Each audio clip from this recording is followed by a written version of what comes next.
All right, welcome to The Explainer. Today, we're going to break down a really powerful framework for improving your memory. And I mean, really improving it.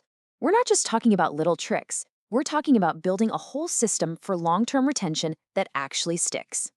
I mean, seriously, we've all been there, right? You cram for hours, you feel like you've got it down, and then poof, the information is just gone right when you need it most. So let's get into this universal frustration, that struggle to make important stuff actually stick. Okay, so here's our game plan for this explainer. We're going to build a three-pillar structure for really powerful memorization, and this is based on the insights of Dr. Zakir Naik. We'll look at the foundation, then the effort involved, the actual techniques, and finally, how to make it all permanent. So let's talk about the framework for memory.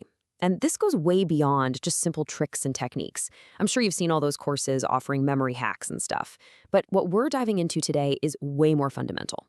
It's a three-part approach that aims for real, lasting success. Okay, let's really get into it. The central idea here is that a great memory isn't just one single skill. Think of it more like a three-legged stool.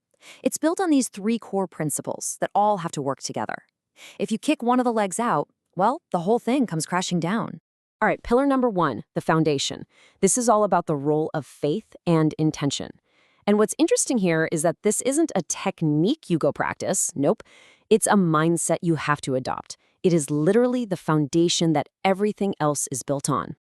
So, according to this framework, the absolute first step for any kind of success, and that includes having a strong memory, is to seek help from a higher power. It's about having faith. It's also about making sure your intention, your niyyah, is pure. Making sure you're learning for the right reasons, not just to show off or for your ego. And this quote right here from Surah Al-Imran just perfectly illustrates this principle. It says, "If Allah helps you, then none can overcome you, so let the believers put their trust in Allah." See, in this model, divine help is positioned as the ultimate bedrock for success. The idea is that sure, you might get some success on your own, but for that really deep, lasting kind, that's where this comes in. Okay, moving on to pillar number two, the effort. This is all about the necessity of hard work. And this pillar builds directly on that foundation of faith we just talked about. Because, and this is super important, faith alone isn't the whole picture. It's like the starting block in a race, not the race itself. Yeah, the framework is really clear on this point. After you've established that foundation of faith, you absolutely have to put in consistent effort. You have to struggle. You have to put in the hard work. This is the engine, It's what actually drives you forward.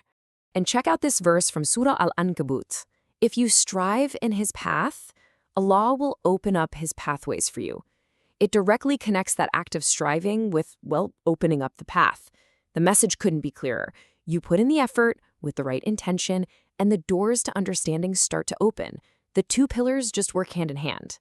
All right, so we've got our foundation of faith and the engine of hard work. Now we get to pillar three, the technique. This is the how-to of memorization, the practical nuts and bolts blueprint for actually locking that information into your mind. So first things first, we have to talk about this massive difference between temporary memory and permanent memory. Temporary memory, that's, cramming for a test tomorrow. It holds the info for a little while, and then it's gone. Permanent memory is the real goal. That's when information is held long-term, so you can access it weeks, months, or even years later. Okay, so how do we do it? Here's the core technique. Step one is just repetition. You repeat a sentence or a verse multiple times right there in one session. But here's the magic. Step two, spaced repetition. You revise it again after 30 minutes, then again after a couple hours, then maybe after 5 hours. See, the more you repeat at these spaced out intervals, the deeper that information goes, moving from that fragile temporary memory into a much more permanent place. Okay, so you've used the technique, you've learned something awesome. But how do you make it permanent? How do you make sure it stays with you for life and doesn't just, fade away next week? We need to talk about the power of constant revision. And the key to this is a concept called muraja, which basically means revision. But we're not talking about a one-time review before test. No, this is the continuous act of reviewing and repeating what you've already memorized. It's the only way to prevent forgetting and truly embed it into your permanent memory. And here's something you really need to wrap your head around.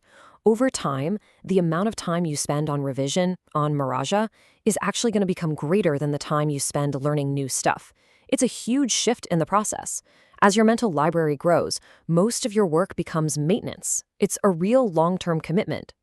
But don't just take my word for it. Let's look at a perfect, real-world example of muraja in practice. Think about it. There are things you know by heart that you can recite without even thinking.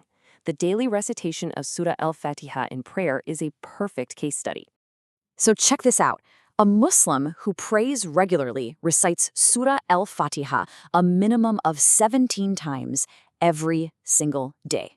That's the mechanism right there. That incredible amount of daily, spaced repetition is exactly why it gets so deeply ingrained that you could literally be woken from a deep sleep and recite it perfectly. That is muraja in action. So let's bring it all together. The big takeaway here is that these three pillars have to work in harmony. This isn't a buffet where you can just pick one. You need pillar one, faith and a pure intention. That's your foundation. You need pillar two, striving and hard work. That's your engine. And you need pillar three, the technique and constant revision. That's your blueprint. They're a complete system. And as we wrap this up, it really leaves us with a bigger question, doesn't it? This framework isn't just about how to memorize things, it's about why. It forces you to ask yourself what knowledge is so important to you that it's actually worth making permanent. What's worth all that effort?